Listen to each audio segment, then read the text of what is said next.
જય શ્રી રામ ભક્તો. ઘણા આપણા ભક્તો ભાઈ એવું કહેતા હોય છે કે ભાગ્યમાં લખેલો છે એ બને, જે ઘટના હોય એ તમારા ભાગ્યમાં હોય એ બને, આવું બધું કહેતા હોય છે. પણ ભાગ્ય કોણ લખે છે? કોઈ વિધાતા લખે છે? કોઈ ભગવાન રામ લખે છે? કોઈ કૃષ્ણ લખે છે કે પરમપિતા બ્રહ્મદેવ લખે છે?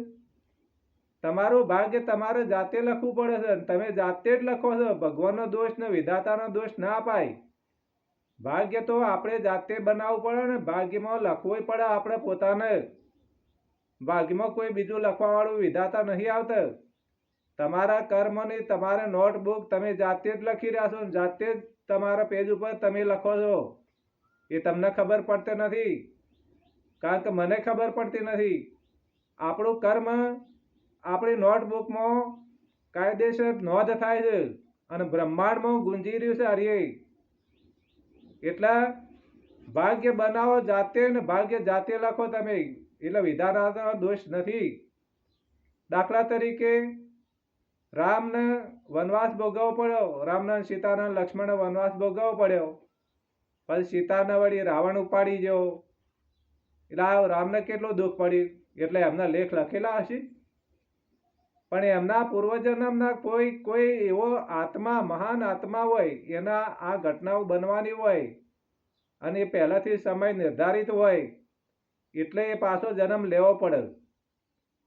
કારણ કે જે વખત હનુમાન લંકાથી રામ બધા જીતી ના લંકાથી, એટલે અયોધ્યામાં વાતો થઈ કે ભાઈ રામના લેખ કેવા વિધાતાએ લખ્યા, તે રામને આટલું બધું દુઃખ ભોગવવું પડ્યું.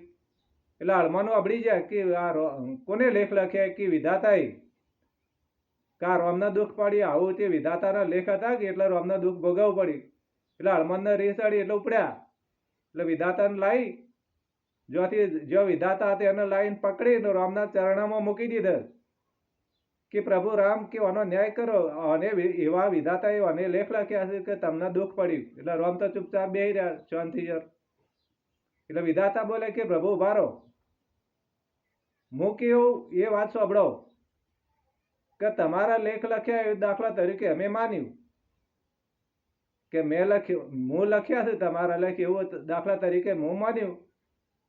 પણ મને ન્યાય આપો કે હનુમાન મને પકડી, હું તો નાવા બેઠી હતી, પકડી અને નાતા નાતા હું નાવા બેઠેલી હતી તો એ રોમ મને લઈ અને તમારા ચરણમાં મને મૂકી દીધી.